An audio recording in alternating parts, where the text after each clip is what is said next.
Good morning. Welcome to the Three Rivers podcast for Wednesday, May 29th. I am your host, Ed Troop. Glad you could join us here on Oneberg, on our Oneberg Facebook channel, Oneberg YouTube, or maybe you're listening to us on our Spotify channel. Either way, we appreciate you checking us out for this week for another exciting recap of the past week in the Western Pennsylvania sports world. And joining me this week to discuss is our good friend and our guest, Paul Alexander. Paul, good morning.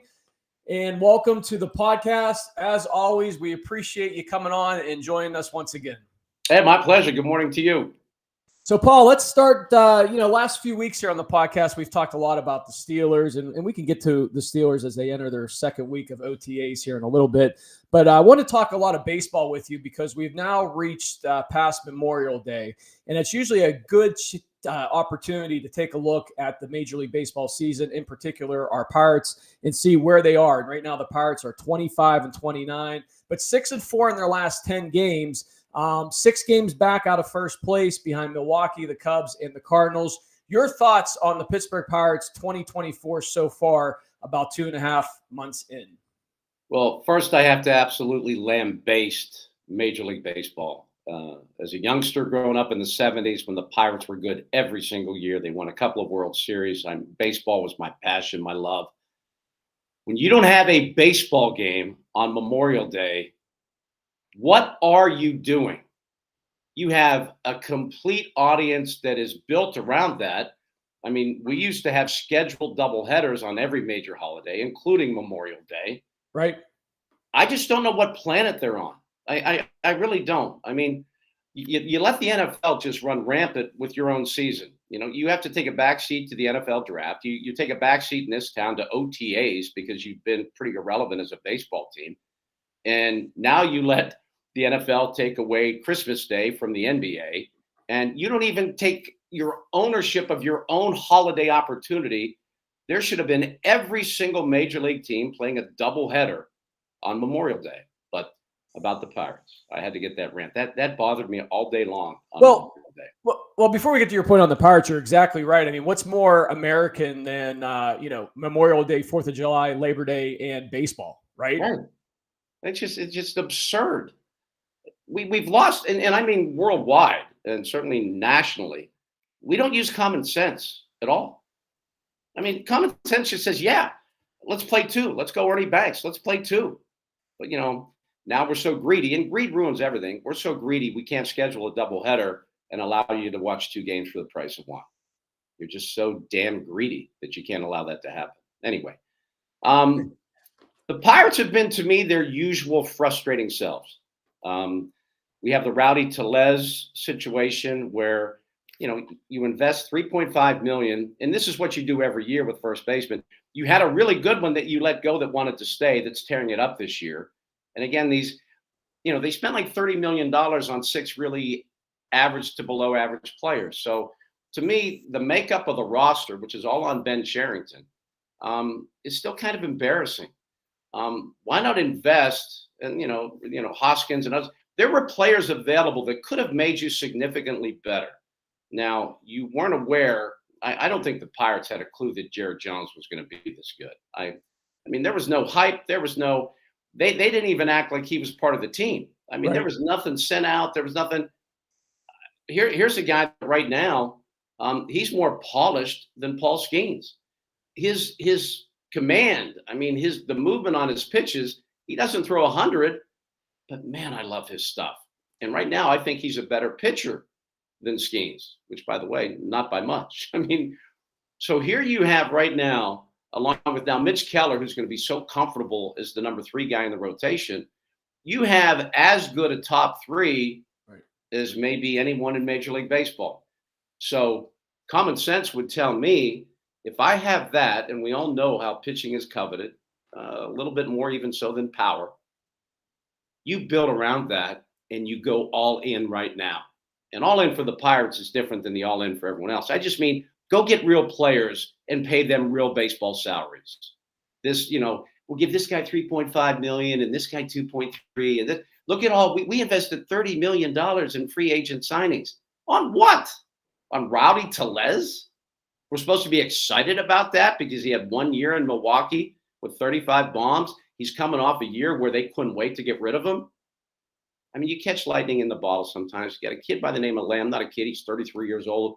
He's hitting 350 in AAA, much like Gonzalez was. Bring him up, DFA Tellez, and show everybody in town that you're in it to win it. But right now, we still have to take that. Are they going to actually do what's right? Are they going to add at the deadline? Are they going to still hold on to every prospect? They have, 6,000 prospects, which, if we've seen, just take a look at their first round picks. If you're bored and you're a Pirate fan, look at their last 15 first round picks and how they turned out to be basically busts. I mean, Right. Complete freaking busts. So this whole restocking, draft, and development, yeah, that's what you better do. But at the same time, when you have these 3 top of the rotation pitchers, go supplement the roster with actual proven talent and give up some prospects to do it. It's time. I mean, we had the nice little run in 13, 14, and 15, and I was covering the Pirates on a daily basis, and I loved it. I'm very close with Clint Hurdle now because of that time, and it was fun. And God bless Neil Huntington and Clint Hurdle for making that happen. But now we're back to a 10-year stretch where we sucked, basically, right? Right. Absolutely. We're almost 10 years into non-winning baseball, which means over the last 30, 40 years, we've had 6 seasons of winning baseball, 5, 6 seasons. It's just not okay. And we have the best ballpark in America. Once again, everyone votes it the best ballpark in America. We have Ben Cherington, who, supposedly, with his time with the Red Sox, World Series championships, and, Toronto was always good when he was there. Okay, let's go. I don't know what we're waiting for, Ed. I really don't. Right. Yeah, it's definitely time. If you're not going to win now, when are you going to win? Especially with these young pitchers you mentioned, Skeens, Jones, and Keller. And I want to get your thoughts on Paul Skeens in a second, Paul. But you mentioned Jared Jones, 3-4 in his last 10 games, ERA of 3.05, 68 strikeouts. But he's been on the other side of not getting a lot of good run support, especially early in the season. So that 3-4 record, pretty deceiving. Yeah, it is. And here's another one. Let's call Elias. Our buddy Chris Muller over on The Fan was so astounded by the fact that in 2 games in a row, the Pirates had quality starts, which is 6 innings. That just scared me. That was scary. Oh, Brian, are you allowed to tell where you are? No, are you off the grid? no, I'm in Detroit for the game. Are you at Hockey Town? I drank at Hockey Town last night because we had a rain delay postponement in a city that didn't get rain last night. How does that work? Well, it works by the fact that we don't use common sense anymore. That's You go right. outside, you go outside, you go like this. It's not raining. Let's play. We were walking by, and good morning, Ed, and good morning, everybody. We were Good walking morning, Brian. by America last night, and people were walking in, and we said, let's get a beer at Hockey Town or somewhere before we go in. And they postponed it. There was not one drop of rain in Detroit last night. I can break this news to you, Paul. Well, we've done it here in Pittsburgh on occasion. Before the 05 Super Bowl, I lived in Hockey Town. We had a set built for FSN in Hockey Town. And it was Steelers headquarters. It was insane. There was a line a good quarter of a mile to get into Hockey Town every night before the Super Bowl. It was insane. Isn't that a great complex? Ford Field, America, Hockey Town. Yep. It is. It's just a cool area. Detroit is an underrated city, in my opinion. I agree with you. And I think when people say Cleveland had the Renaissance, I think Detroit did too. Yeah, one sign of life is, all the shambles and shells that they tried to hide during the Super Bowl. They spray painted a lot of burn up buildings. They did. I mean, they do, and they still do. But they're building new skyscrapers in Detroit right as we speak. That's a great sign. Let's go. Yeah. Before you popped in, I just want to bring up there's so many things that only the Pirates can do. And Elias just actually documented that they're the only team that's ever done this. 2 consecutive games, they had quality starts. That's 6 or more innings by your starter for 3 runs or less. And they also had consecutive games with grand slam home runs. You know what they managed to do? They lost both games. It's never happened before. Yep. Is that if that does not define your life as a Pittsburgh Pirate fan, I don't know what does. Quality starts, grand slams, and losses. And this is the new way that we uniquely are going to figure out how to lose games. Right now, we bring in Doug Drabeck and John Smiley reincarnate. And now we're going to show you how we lose with these guys. Like, wow, man, we're on a slippery. Even as a diehard, this is starting to feel like personal torture. But keep in mind, they somehow managed, without either of those guys pitching, to take 2 out of 3 against the Braves. True. Isn't that amazing? How does that happen? One of the best teams in Major League Baseball, right? The Atlanta Braves. And the first 2 games weren't even close. They blew up Acuña's knee, too. They got him out for the year. How did they do that? We're great. Absolutely amazing.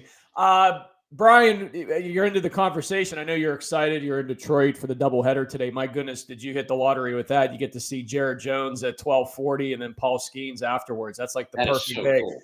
But here's the thing. It's a 75% chance of thunderstorms all afternoon. So I'm going to be on the road. I'll be on the Ohio Turnpike by 5, I think. You wouldn't stay one more day and prolong this into a 3-day trip? Paul Skeens in person, I question your judgment, my friend. Wouldn't be. You couldn't pry me out of that ballpark. How? And it's the Jim Leland Cup. Keep that in mind. That's right. How many nights can I sit at Hockeytown and drink waiting to see Skeens? I did it for 7. You're the gold. I'm still here. I survived. Brian, we were talking with Paul at the top of the podcast about what you and I have talked about the last 2 months. Is once you get to Memorial Day and you're talking Major League Baseball and the Pirates in particular, are they for real at this point? Now's a chance. 1/3 of the season pretty much in the books. Take a look to see where they are. They're 4 games under 500. Paul made up a good point that it's a roller coaster of a ride, up and down, up and down. Most recently up 6-4 in their last 10 games. But, what's your thoughts on the Pittsburgh Pirates so far? As expected, right? The biggest goal of the season, I don't know if you agree with me, Paul, was to get Skeens up here. And then we were good enough to have a crew that Skeens could play for. So I guess for now, it's mission accomplished. But here's the beauty of sports. And to me, it's almost like the weather. We think, and here's this perfect example. I'm so glad this happened, not for you, but we still think we can predict stuff. Like they predict the weather daily. They thought last night in Detroit, it was definitely going to rain. We have to cancel the game. You can't predict it because you know what? It changes every second. So this year, my thought was with Contreras out and some other issues, I was really concerned about the starting pitching. To me, that was going to be the weakness. The bullpen was going to be a strength, and the lineup was probably going to be a little stronger because O'Neal Cruz is back in it in the middle of it. It's been completely opposite of all that. Right. So we have somewhat educated guesses on how things are going to go. And the beauty of sports and basically the beauty of life ain't predictable. You don't know what you're going to get. It's like a box of Cracker Jacks, man. We don't know what's inside.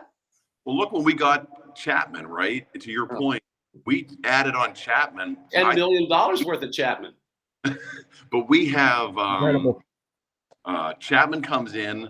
Now we have, of course, Bednar. And then we have, Holderman. We have 3 guys who are legit closers in Major League Baseball. One, we can't even get him into the game because our middle relief gives it up. And now when they come in, it's like the 3 Stooges at times. It's like I think David's going to be fine. His May, thankfully, David Bednar's May was fine. I think he's settled in. He kind of missed spring training because of an injury. Now I think he's where he needs to be. Chapman's thrown at 91, 92 and can't find the strike zone. Yeah, and he's not more. Winning is scary. Striking people out is scary. That look is scary anymore. Striking people out is scary. And he's not doing it. They need to go get Waynesburg's own Mason Miller and pry him off that Oakland roster. They're not going to even have a stadium for 3 years. Why do they need a closer? They don't need a closer. They don't even have a ballpark. Bring him in, the local kid. He's dynamite, man. He is dynamite. Sure and, is. His story is such a good one. I don't know if you guys are familiar with it. I mean, he was barely good enough to play at Waynesburg. Bethel Park kid. But diabetes had his body and his overall health really messed up. He got that under control.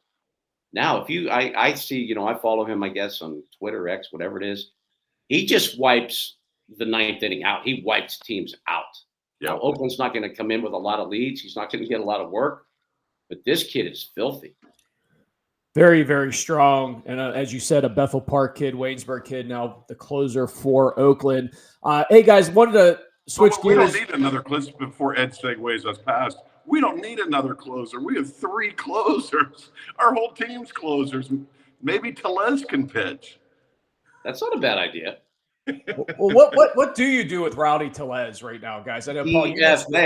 DFA. Right. Is he going to go? Look up, you know what he needs? Passport? You know what he has become, and we do this. And it's one of my favorite things about Pittsburgh and doing sports talk radio as long as I have.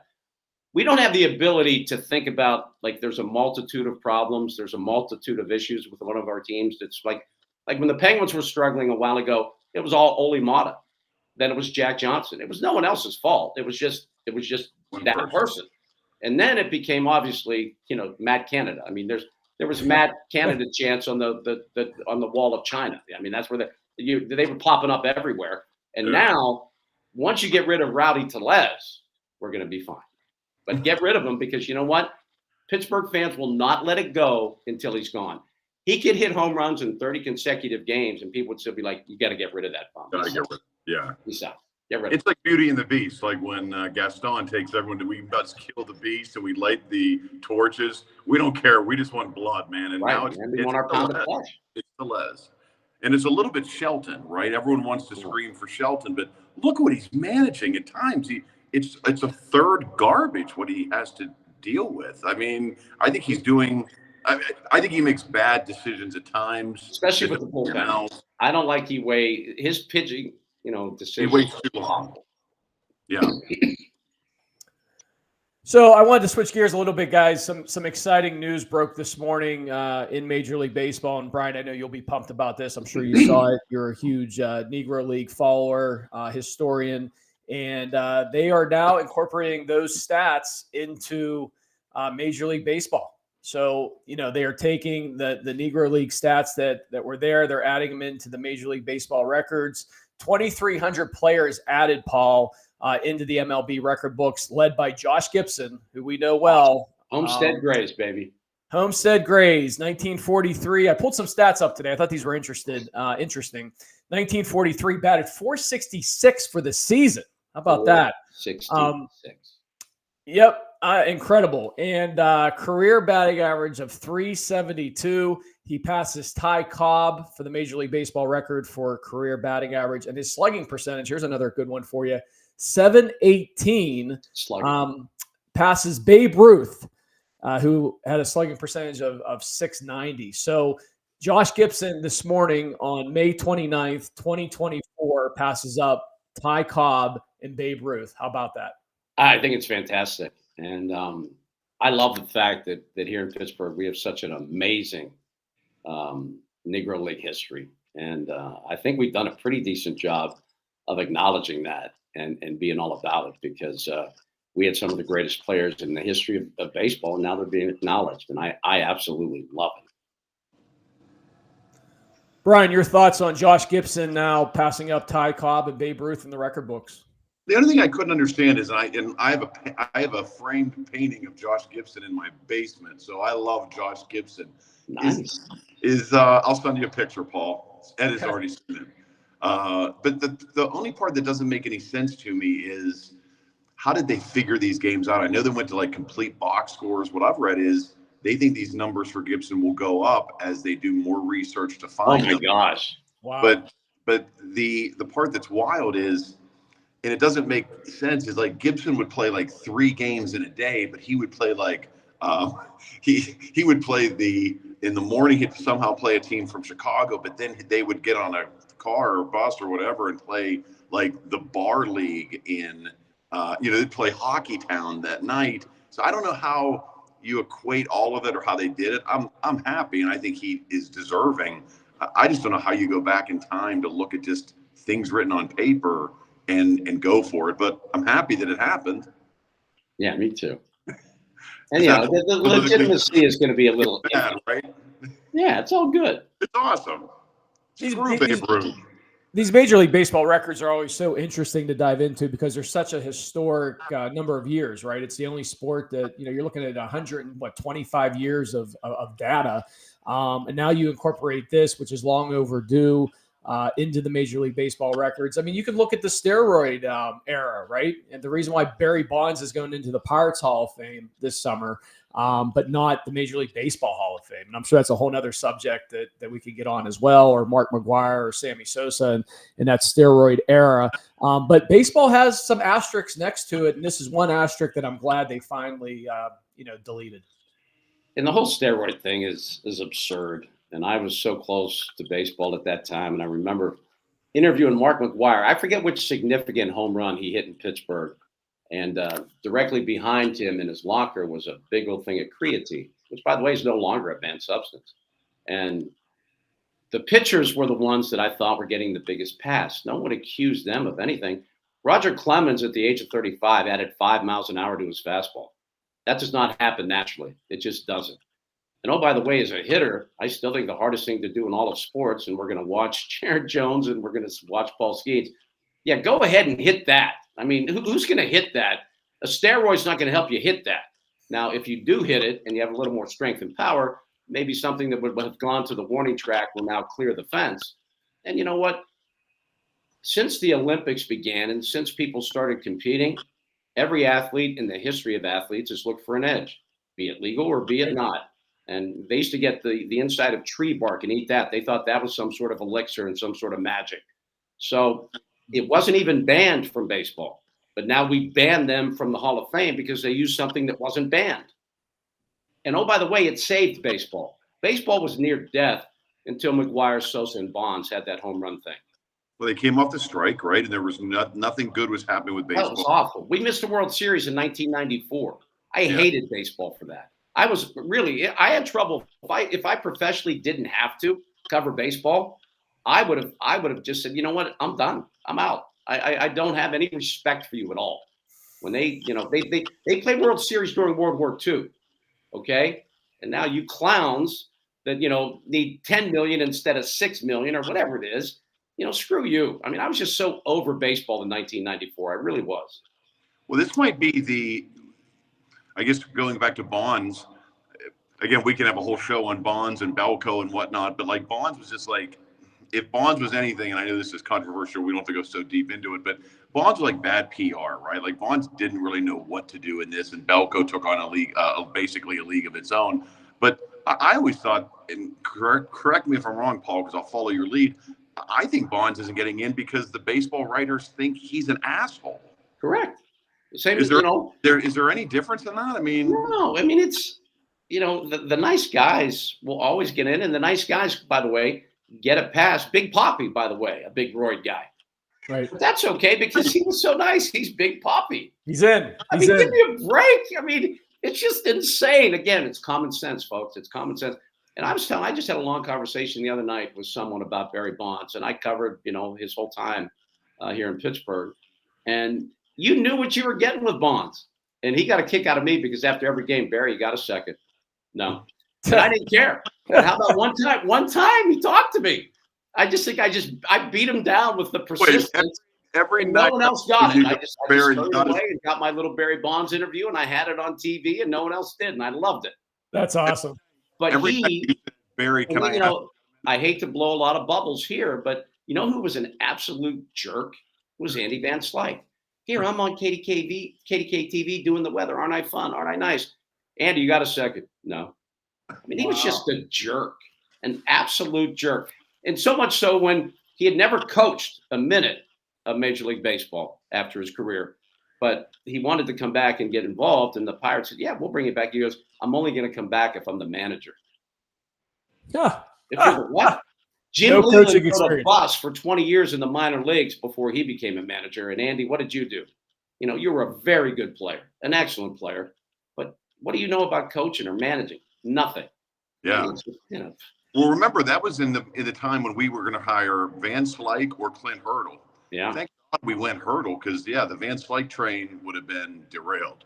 And thank goodness we have a very, elevated medical community because his daughter had a very unique problem that we only could treat here in Pittsburgh. He was real close to taking the Mets job. It was either the Mets or the Pirates. It's called Prater's, something along that line. And that institute, the Children's Institute over in Squirrel Hill, they specialize in that. That brought Clint Hurdle to Pittsburgh. So Wow. thank our medical community and our medical elite for landing Clint Hurdle as much as anything else. You know, I was actually I told Brian this last week when we were talking about the announcement of the Pirates Hall of Fame class going in this upcoming summer. I was actually kind of pleasantly surprised, shocked, if you will, Barry Bonds and the video that the Pirates PR department did in introducing him and giving him the news about how awesome he was in the interview and how positive he was about Pittsburgh and where his career started and Jim Leland and just how thrilled he is. But I think he's probably just so happy he's getting into a Hall of Fame that he's thrilled to come back here, right? Yeah, you mellow with age. And one of my favorite stories, going down to spring training, I was still working for Channel 10 in Altoona, but I would do a half-hour preview show for the Pirates every year. And I told my photographer on a given day, I need the entire rotation. We need video of all 5 guys. And I don't think we had Smiley, and he was throwing a bullpen that day. I said, listen, make sure that batteries used to be, let me see, like bigger than my head. I mean, these guys had to carry so much equipment just to keep the camera, rolling. I said, you better have all your batteries. You better be ready because, I want to have that done. I was checking off everything we needed. Right when Smiley's ready to throw, his battery dies, and he has to walk all the way back. And Pirate City is big. He has to walk all the way back where he stores everything to get a battery. And I figured Smiley's throwing 30 pitches. He's not even going to get back. On his way back, and this is why I love him, and he was so smart to do what was important, even though I gave him the marching orders. When he's walking back, Jim Leland is unloading on Barry Bonds, that famous video. And that famous video was from my photographer just because his battery had died. And he just went with the old camera, boom, boom, boom, boom. And that video, I wish we would have charged money. He should have made $1 million on that video. Wait, is the video? He was the only one there. That was from you and your crew? That was your video? That was just my photographer, Tom Schneider. He's now the director of creative services at KDKA TV. So, I mean, he's had an amazing career, but that was him on a day back, what was that, 1991 or 92. And that video, it went viral. I mean, that was before anything went viral. It went viral. I love it. And that, I think, as much as we all love Jim Leland, and he's one of my favorite people in the entire world, I just love him. Think about how everyone fell deeper in love with Jim Leland from that video. We all just went, that's my manager. That's my guy. I love him. He's not taking crap from anybody. Well, he also showed us too that, he was able to also get Barry Bonds back in the right mindset that season and showed the type of manager that you can discipline, but at the same time, you don't lose a guy either. In fact, you gain more respect for him. And I remember Bonds talking later that season and into the playoffs, and even in the offseason, how much more he loved Jim Leland after that. Paul, that's amazing. That's a great story. I absolutely remember that video that you're referring. In fact, I can see it in my head right now. I can see it in spring training. It shows up all the time. Leland's going like this. He's animated, going up and down. Away, and then he looked back, and he dropped like 1,000 F-bombs. I mean, it was just beautiful. Get the F out of here. You don't want to be here. Get the F out of here. Paul, take us back to that. So your cameraman's running back. You're obvious, and we've all been in this position. Steaming. We're pissed at this. We're so mad at this guy. So mad. Say after it, did you go, did you get that? Or did you say, where were you? You can't do this. He told me what happened, and I went, I'm so glad you're smart because, to do it again, that's why I love people that think. If you always just do what you're told, you're not going to go very far. If you don't think for yourself and have critical thinking and make decisions that are like, wait a second, this is going on. I should probably be there. Follow your gut because your gut knows before your head does. And he followed his gut, and his gut told him to do what he should have done, and it was awesome. That's great. I love it. Yes. And for parents out there, when Barry Bonds fell in love with Jim Leland was when he told him the way it was, when he gave him tough love. And we're so afraid, but what if his feelings were hurt? Oh my God. We have the softest, weakest country in the world now because everything's based on feelings. By the way, someone could be offended. Whoever died because they were offended? Being offended is like, oh my God, I was offended by that. Doesn't mean I was wrong, does it? All right, you're offended, maybe because you're overly sensitive or you're just not, you're not wired the right way. Go get help. You shouldn't be offended. Well, I heard you on KD AM yesterday morning, filling in for Larry, talking about what's the jagoff kicker for the Kansas City Chiefs and the outrage. Harrison Butker, he said something I don't agree with. He needs to be fired, and he can never speak again. Right. Yeah. And then I had a guy call all fired up, goes, well, you were very critical when they were taking a knee during the anthem. And I said, yes, I was very critical, but I didn't say they weren't allowed to do it. I didn't want to cancel them or ban them. And I thought people were treated pretty ridiculously after that. A lot of great veterans that have put their lives on the line for us have said, burning the flag is a right that I will fight for.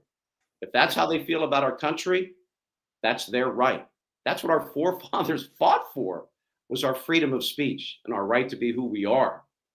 And now we just live in, and it's so, the people that think they're trying to make everything inclusive, they want to exclude people that disagree with them. That's right. Well, listening to that speech, I'm married to a feminist. I'm raising a feminist. But what he said doesn't really, well, here, I can't wait to see the emails I get. It doesn't really disagree or make anyone really wrong in how they feel about it. He also, and I'm not trying to defend him, he said what he said, I didn't. But what I took it as is, go have a family. Ask any feminist. Ask my wife, who's working right now, how the work-life balance is going and where her job is. That was the number one question she had, because she wants it. So do I. So do you. And at the other time, he was talking to a group of conservative Christians. Right. They agree with him, and you can have that opinion. Ultimately, when Trump talks about the flag, when Colin Kaepernick takes a knee, when that kicker does whatever, I don't care. I just want my team to win. So if he can kick field goals on Sunday, that's my only relationship. Right. He had been my fantasy kicker a couple years and had a great year. I had no idea what he believed in or cared about. He helped me win a fantasy league. I love him. I don't care.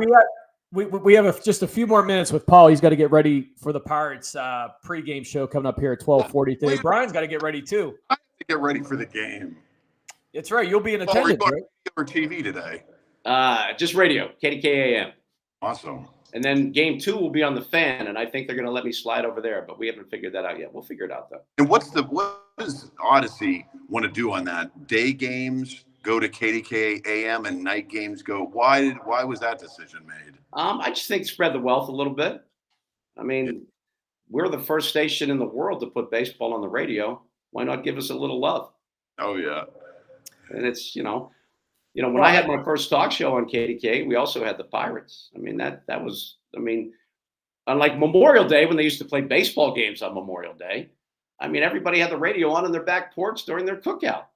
How did we America, miss man? Pirates were one of 4 teams that didn't play on Memorial Day. It should be an absolute mandate for Major League Baseball that every team plays on all summer holidays: 4th of July, Memorial Day, and Labor Day. And I would invoke the Ernie Banks rule: play 2. Oh hell yeah! Now we're talking, Paul. Come on. Every holiday, not only do you have to play, you play 2, and you'll like it. Paul was pretty vocal about that, Brian, at the top of our show about what's more American than playing major baseball on Memorial Day, 4th of July, or Labor Day. Didn't happen for your Pirates this past Monday, but hey, I did want to end with this, and we got to wrap up here in a couple of minutes to stay on Paul's schedule. Brian, you have some breaking news on Wunberg. You got a new follower. It looks like that just started following Wunberg here that I saw got posted today. This is huge breaking news. Well, unfortunately, it's a fake account, Paul, but we found out this morning that Libby Dunn was following Wunberg. Ooh. And I saw it come across. It was the real deal. And I was like, this is it. She knows me. She wants to meet Ed. She wants to rub his bald head. She's watching Paul on Wunberg.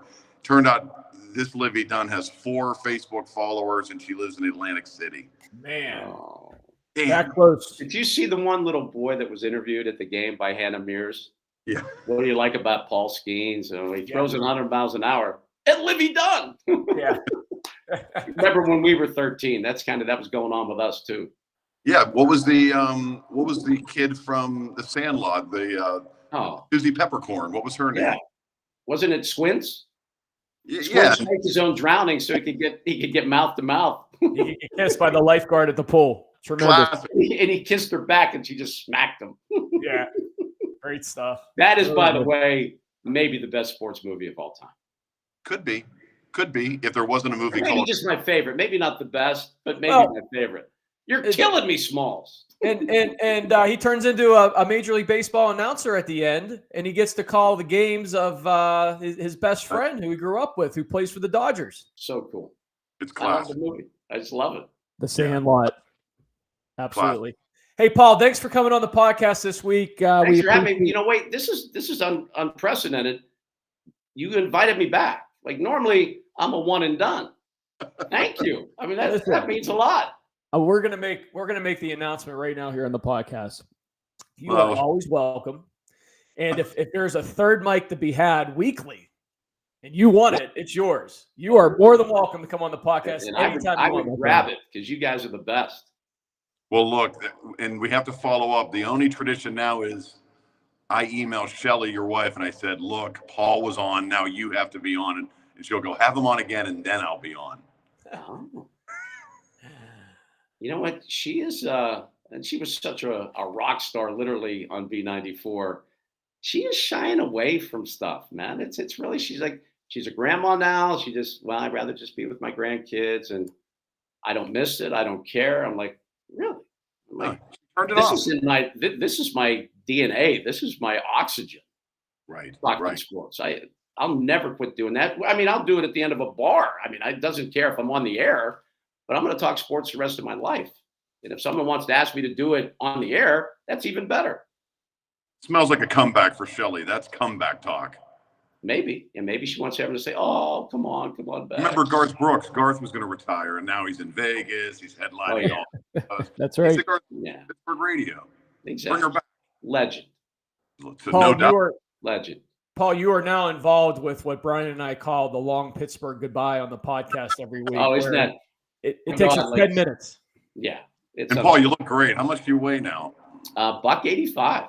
Look at that. Yeah. That personal record? No, I mean, I was born at 7'8". That was my original weight. So no, I've never gotten back to that, nor do I want to. Oh boy. But I think I graduated high school at 180. So you're high school weight. I hit almost 2.25 at one point, which was not good. And that's when Awaken 180, the endorsement that I was able to do. I knocked off 35 pounds. And the beauty of it is I don't really work hard to keep it off. I think it changed my metabolism. And I mean, I understand food better now. Beer's become a bit of an enemy as opposed to my mistress. And that's changed things a little bit. Yep. But not completely, believe me. I mean, just less. Sometimes less is more. Brian, Paul is at his Churchill high school weight, the Churchill Vikings. Charger. We were Chargers. We were the Churchill Chargers.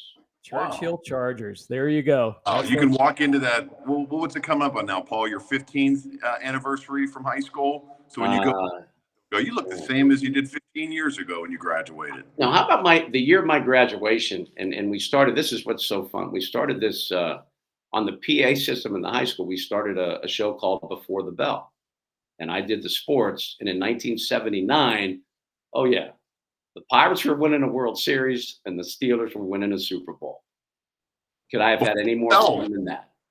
What a great time to be alive. I would start every morning, especially when the Pirates were rolling, like this would be like September. How about them Buccos? Well, you and Ed have a lot in common. Ed did the morning show at Bell Vernon. Oh yeah, I did, but that was in the mid '90s. There was not much. Well, the Steelers were making a little bit of a run. The Steelers went to a Super Bowl. Back 95. Then, yeah. Pirates were coming out of their early. And then Neil O'Donnell was colorblind, which was a shame. Well, Paul, the long Pittsburgh goodbye. Here we are. I'm still waiting for the cookie table. Hey, Paul, are you going to cookies? Are you at KD now, or are you going to drive there? I can't tell where you're at. I got to drive there. I'm at home. Well, you only have it's a 12-minute drive. Okay. All right. I was worried about you if there's traffic. It's nice and close. It's all good. Okay. Brian, good luck today in Detroit for your Buccos. Enjoy. You got Skeens. First up, Jared Jones. Paul, you can catch Paul Alexander on KDKA Radio and The Fan 93.7 FM. Paul, thank you for coming on, and we'll definitely have you on here again later this summer. All right. Hey, look at the view outside my window, Paul. This is the cheap hotel. Nice. Yeah. Nice. Yeah. I don't. Who knows? Have one for me at Hockey Town. This is like Root Sport. We're showing the flyby before we go to Mr. Alexander for commentary. I love it. That's it. Good stuff. Thanks, All right. Take care, guys. Love you guys. Enjoy. Bye-bye. That'll do it for the Three Rivers podcast for this week. We will see you next week right here on One Bird.